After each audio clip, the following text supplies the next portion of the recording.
بسم اللہ الرحمن الرحیم۔ السلام علیکم میرے مسلمان بھائیوں، بہنوں، بیٹیوں، بیٹوں، بزرگوں، دوستوں۔ آج میں نے ایک ایسی عظیم ہستی کے آپ کو کچھ واقعات سنانے ہیں اور یہ بتانا ہے کہ وہ جو اقبال نے کہا تھا، نہ پوچھ ان خرقہ پوشوں کی ارادت ہو تو دیکھ ان کو ید بیضا لیے بیٹھے اپنی آستینوں میں۔ اللہ کے جو نیک بزرگ ہوتے ہیں، وہ جو اقبال نے کہا تھا نا، ہاتھ ہے اللہ کا بندہ مومن کا ہاتھ، غالب و کار آفریں، کار کشاؤ کار ساز، وہ کس طرح ہوتا ہے۔ حضرت خواجہ قطب الدین بختیار کاکی رحمۃ اللہ علیہ کی عظمت اس بات سے بھی عیاں ہے کہ آپ کے شیخ مکرم حضرت خواجہ غریب نواز خواجہ معین الدین چشتی اجمیری ہے، اور آپ کے مریدوں میں زہد الانبیاء حضرت بابا فرید گنج شکر رحمۃ اللہ علیہ شامل ہیں۔ اس سے آپ کی عظمت کا اندازہ ہوتا ہے۔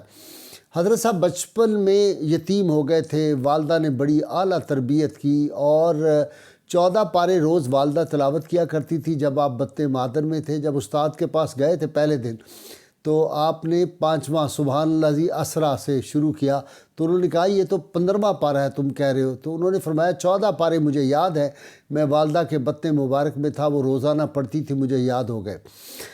دوسرا ان کا واقعہ ہے کہ والدہ نے اپنے خادم جو تھا ان کا گھر کا، اس کو بھیجا کہ جاؤ میرے بیٹے کو مدرسے میں لے جاؤ۔ جب وہ گھر سے لے کے نکلا تو راستے میں ایک بزرگ جن کی وجاہت اور ان کا حسن جمال اور قد اتنا تھا، وہ مل گئے۔ انہوں نے کہا اس بچے کو کہاں لے کے جا رہے ہو؟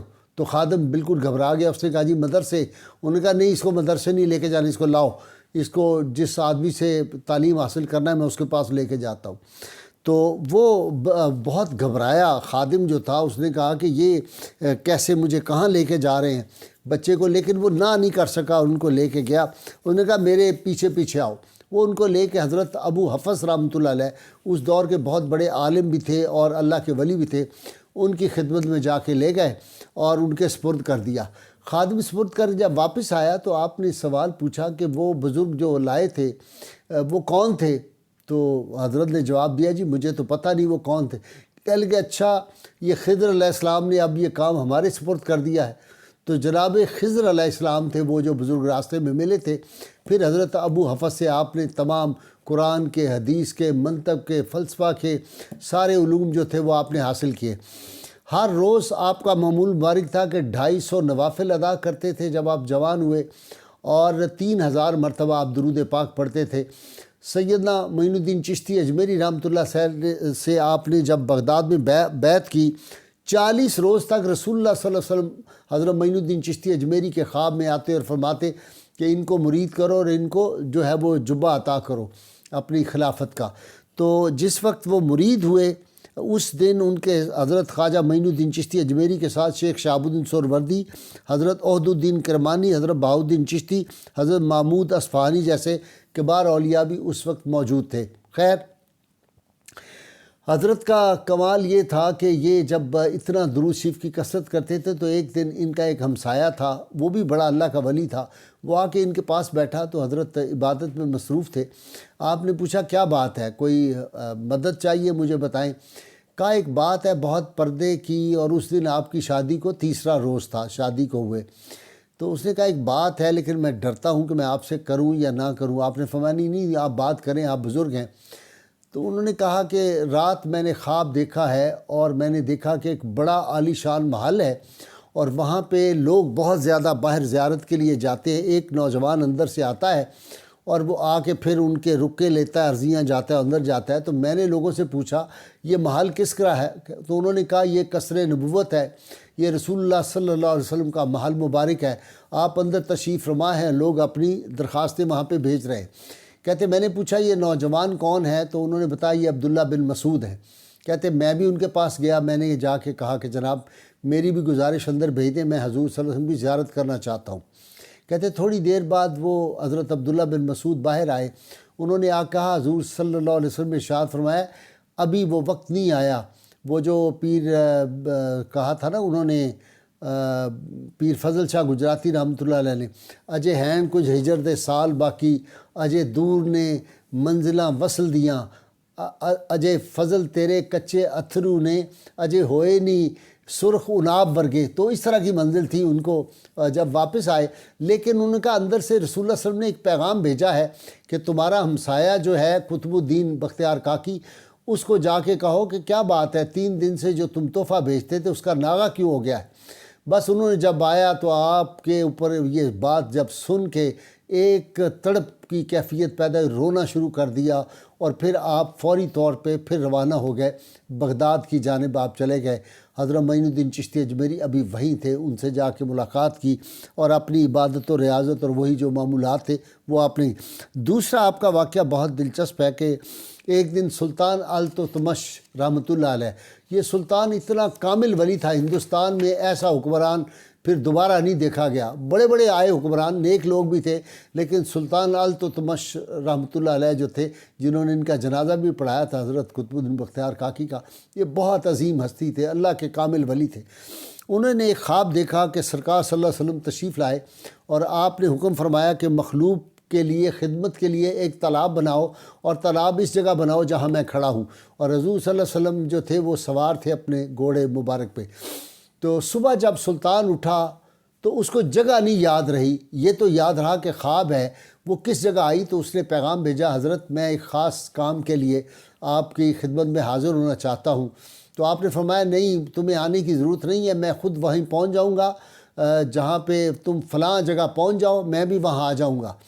تو وہ سلطان وہاں پہنچ گیا اور آپ گئے، اور آپ نے فرمایا کہ اس جگہ رسول اللہ صلی اللہ علیہ وسلم جو تھے وہ تشریف فرما تھے، یہ جگہ ہے۔ اور پھر وہ گھوڑے کا، آپ صلی اللہ علیہ وسلم کے گھوڑے کا سم مبارک جو تھا اس کا نشان بھی دکھایا کہ یہ تو سلطان نے وہاں پہ وہ جو تھا تالاب بنوایا، اور آج بھی وہ گھوڑے کے سم کا نشان وہاں پہ باقی ہے۔ آپ نے فرمایا کہ یہ جگہ تھی، جس سے معلوم یہ ہوتا ہے کہ وہ بھی رسول اللہ صلی اللہ علیہ وسلم جب خواب میں ان کو دکھا رہے تھے تو حضرت وہاں پہ موجود تھے۔ آپ کے پاس رجال الغیب بہت آتے تھے، حمید الدین ناگوری رحمۃ اللہ علیہ آپ کی خدمت میں رہتے تھے، جناب خضر علیہ السلام اکثر آپ کے پاس جو ہے وہ تشریف لایا کرتے تھے۔ دوسرا واقعہ بہت دلچسپ ہے کہ کاکی آپ کو کیوں کہتے ہیں۔ آپ کو بادشاہ نے کہا کہ میں آپ کو جاگیر دوں، سلطان التتمش نے، آپ نے انکار کر دیا۔ آپ کو کوئی امراء جو تھے وہ لے کے آتے تھے، نذرانے آپ واپس کر دیتے تھے، اور اسرت کی زندگی تھی۔ تو جب کبھی کوئی ضرورت پڑ جاتی تو ان کے ہمسائے میں ایک جو تھا دکاندار، اس سے ان کی اہلیہ مبارک جو ہے وہ چیزیں لے لیتی تھی۔ ایک دن اس نے کہا کہ شکر کرو اللہ کا، ہم آپ کے ہمسائے میں نہ ہوں تو آپ بھوکے مر جائیں، آپ کو روٹی نہ ملے۔ جب آپ گھر میں تشریف لائے اپنے حجرہ مبارک سے تو اہلیہ نے کہا کہ آج اس طرح ہمسائی نے کہا، آپ نے فرمایا آئندہ تم یہ جو الماری ہے اس میں ہاتھ ڈال کے جب روٹی کی ضرورت ہو نکال لیا کرنا۔ وہ ہاتھ ڈالتی تھی تو گرم گرم روٹیاں وہاں سے مل جاتی تھی، اور اس کو کاکی کہتے ہیں، ترک زبان میں جو روٹی ہے اس کو ترک کاکی کہتے ہیں۔ تو اس سے آپ کی شہرت ہو گئی خواجہ قطب الدین بختیار کاکی۔ آپ کی اتنی کرامات ہیں، لیکن بنیادی طور پہ آج میرے بتانے کا مقصد یہ تھا کہ دیکھیں جب ملتان پہ تتاری حملہ کرنے کے لیے آئے تھے تو آپ اس وقت حضرت بہاؤالدین زکریا ملتانی کے ساتھ بیٹھے ہوئے تھے۔ حضرت خواجہ قطب الدین بختیار کاکی خدمت میں جو امیر تھا ملتان کا حکمران، وہ آیا، اس نے کہا تتاری اتنی تعداد میں ہیں اور یہ تو ہمیں تباہ و برباد کر دیں گے، ہم ان کا مقابلہ نہیں کر سکتے۔ اور قلعے کے اندر تھے، جو ملتان کا قلعہ کون ہے اب، وہاں پہ آپ بیٹھے ہوئے تھے۔ آپ نے فرمایا یہ لو تیر کمان میں رکھ کے اس کو چلا دو فوج پہ۔ اس نے کہا جی مارے جائیں گے، اتنی بڑی فوج ہے، تیر گیا تو وہ ہمارے تباہ کر دیں گے۔ آپ نے فرمایا ٹھیک ہے، ہماری بات نہیں مانو گے تو پھر جاؤ مقابلہ کرو۔ اس نے سوچا کہ مقابلہ بھی نہیں کر سکتے، چلے مرتے کیا نہ کرتے، یہ اللہ کے ولی کا حکم ہے۔ اسے تیر چلا دیا، وہ جا کے منجنیق پہ لگا تو سارے تتاری پریشان ہو گئے کہ منجنیق ٹوٹ گئی ایک تیر سے، یہ کیا ہوا؟ اتنی دیر میں ایک ایسی آندھی چلی کہ جب صبح کو اٹھ کے دیکھا تو ساری فوج وہاں سے بھاگ گئی ہوئی تھی۔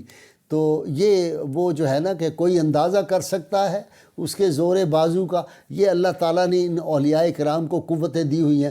آپ کی اتنی کرامات ہیں حضرت خواجہ قطب الدین بختیار کاکی کی، اور خدمات جو ہیں وہ بر صغیر میں جو اسلام کی شمع نورانی پھیلی، اور جو بابا صاحب نے حضرت خواجہ نظام پاک میں بعد میں جو خدمات سارے انجام دی، تو یہ فیض حضرت معین الدین چشتی کا جو تھا وہ بذریعہ حضرت خواجہ قطب الدین بختیار کاکی بر صغیر میں آیا۔ تو آج میں چاہتا تھا کہ حضرت خواجہ قطب الدین بختیار کاکی کی ہم باتیں کریں۔ اللہ تعالی ہمیں ان بزرگوں کے فیوز و برکات بھی نصیب فرمائے، ان پہ چلنے کی توفیق عطا فرمائے۔ اور آپ خاص طور پہ کہا کرتے تھے، یہ جو میں کہتا ہوں غیر مشروط محبت اور لامحدود وفاداری، آپ فرماتے تھے میاں اپنا دھیان حضور صلی اللہ علیہ وسلم کی طرف کرو، وہاں سے سب کچھ ملتا ہے، ان کی طرف آپ کی جو ہے وہ توجہ ساری ہونی چاہیے، اور اپنی طرف لوگوں کو نہیں بلاتے تھے۔ فرماتے تھے کہ ہم تو ناچیز ہیں، ہماری کیا حیثیت ہے، یہ سب کچھ دربار مصطفیٰ صلی اللہ علیہ وسلم کے فیوز و برکات ہیں۔ وہ بزرگ ایسے تھے، جب وہاں پہ وبا پھیلی ہوئی تھی اور لوگوں کو قحط کا عالم تھا، تو آپ کے جو مرید تھے وہ کھانے پکا کے، اور سلطان التتمش جو تھا وہ لوگوں کو تقسیم کیا کرتا تھا، وہ جو کچھ خانقاہ میں آتا تھا آپ سب تقسیم کرتے تھے۔ آج کے ہمارے مشائخ کو، ان مشائخ کو خیال ہونا چاہیے جن کے بارے میں سوشل میڈیا پہ ایک طوفان مچا ہوا ہے کہ کتنے ارب روپیہ ایک ایک پیر کے پاس ہے۔ یہ پیسے جو ہیں یہ لوگوں میں تقسیم کرنے، لوگ بھوک سے مر رہے ہیں اور یہ پیر اربوں روپے لے کے بیٹھے ہوئے ہیں۔ اللہ تعالیٰ ان کو توفیق دے اور ان کو ہدایت دے، اور یہ دعا کریں، یہ جو جھوٹے قصے کہانیاں، یہ جو کرامات سناتے ہیں، یہ اس وقت جو وبائیں آئی ہوئی ہیں ان پہ توبہ کر لیں اور صدق دل سے لوگوں کے لیے دعا کریں، یہ وبا دور ہو جائے۔ اللہ تعالیٰ میرا اور آپ کا حامی و ناصر ہو۔ نعرے کے لیے تیار ہو جائیے۔ پاکستان کا مطلب کیا؟ لا الہ الا اللہ محمد رسول اللہ صلی اللہ علیہ وآلہ وسلم۔